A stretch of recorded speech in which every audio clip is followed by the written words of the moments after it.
turnout. Almost every poll ignores that. I mean, they poll adults. Who are the adults? They could be illegal immigrants for all. They poll registered voters, but not likely voters. When you poll likely voters, you see a different picture. And this, I think, gives the GOP and Mr. Trump a big opportunity, Newt. You know, if they hang on to these issues, okay, if they hang on to these issues that you've just mentioned, James Blair, I think, did a good job running them down. If they hang on to these issues, they have a terrific chance to hold the Senate and the House.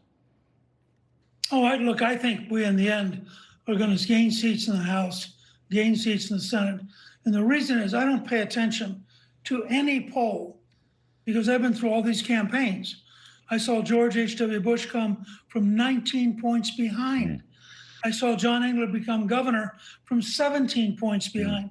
The fact is, give the American people the facts, trust in their judgment, and you will win a stunning victory because the Democrats are crazy. They couldn't possibly govern this country. They're out of touch with reality, and their policies would be a disaster. And Republicans have to have the guts to say that every day, look in the camera, and explain factually why that's true. So what about holding, I mean, this amnesia business, I want to come back to that. All of a sudden, AOC is running away from woke one or whatever it is. I don't know. You can't run away from El Said because everyone's been backing him. You can't run away from this woman Flanagan in Minneapolis because everyone's backing her.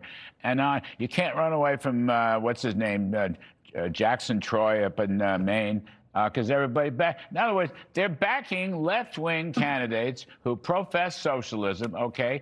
And then they say, no, but wait a minute, that was just woke one. We're now mainstream. They are not mainstream Democrats. They're not even remotely mainstream Democrats, but they are the tip of the spear of Democratic policies now.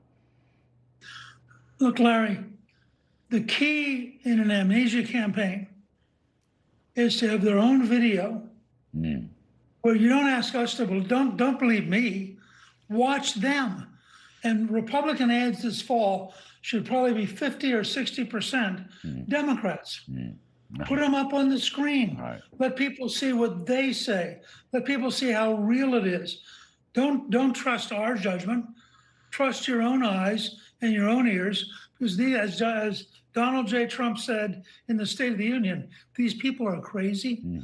And our job is to deliver the facts to you so you can decide based on your own eyes and your own brain whether these people are nuts. And if we put them on TV, not us, put them on TV, you'll find the country will turn very decisively against these kind of candidates. Yeah, I think so. I think you're exactly right. Just put them in the ads up. I mean, Hakeem Jeffries, he just said on the Sunday talk show, I'm not for Medicare for all. For 2 years running, he co-sponsored bills for Medicare for all. So which is it, my friend? Are you against it or you're for it? And by the way, Trump has made the whole healthcare system more transparent, more individual and consumer powered, okay? And he's helped out on the prescription drug prices have fallen either flat, zero, or negative every single month he's been president in the second term, down 3.4% over the last year. I mean, that's affordability, Newt. You know what I mean? That's real affordability. But that requires Republicans to communicate it. You ain't going to get the New York Times. You're not even going to get the Wall Street Journal. None of the elite media are going to tell the truth about how effective the Trump program has been at improving the quality of life, lowering the cost of things, and giving people a better future. So Republicans have to take the resources they've aroused and they have to drive home two things. Look at the Democrats, don't take our word, look at them.